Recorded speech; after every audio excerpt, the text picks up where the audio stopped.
Isn't it funny, as well as tragic, when all these virtue signalling woke folk get a healthy dose of reality? Not exactly funny for those living with the consequences of our authoritarian leaders ramming their apocalyptic ideology down our throats. This is the pro open borders New York Mayor Eric Roberts last year. Or should I say, he used to be pro open borders before he woke up and saw the results of his own madness. You pledged during your campaign to keep New York City a sanctuary, a city. Do you have any concern that policy is attracting more people to the border, more people to cross the border to make that dangerous trip? No, not at all. This city has always been a sanctuary city, and we've always managed those who wanted to come to New York City to pursue the American dream. Totally fine with anyone and everyone flooding into New York City from all over the world. Well, then they started flooding in, and now we see scenes like this. Too many to cope with, and the city is being overrun. The city's infrastructure simply cannot cope, and everything else starts to break down under the sheer numbers. And that's just the start.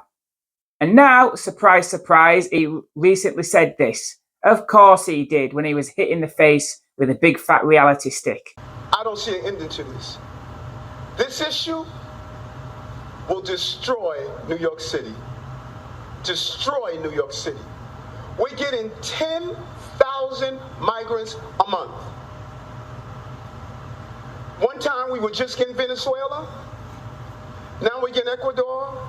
Now we're getting Russian-speaking coming through Mexico. Now we're getting Western Africa. Now we're getting people from all over the globe have made their minds up that they're going to come through the southern part of the border and come into New York City. And everyone is saying it's New York City's problem. Every community in this city is going to be impacted. We got a $12 billion deficit that we're going to have to cut every service in this city. Soon changed his tune. What happened to New York being a sanctuary for the entire planet? America tops all the worldwide polls as the #1 place in the world where people want to move to for a better life. What did he think would happen when he decided to open the borders?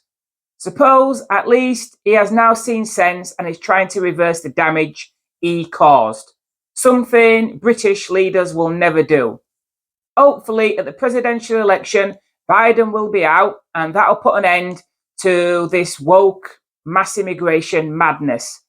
America needs to close its borders and fast. And let this be a warning to us in Britain, because we are fast going down the same path. Though, dare I say it, nothing will change regardless of who is in power, and the madness will just continue just the same with the new government after next year's election. You couldn't make any of this lunacy up.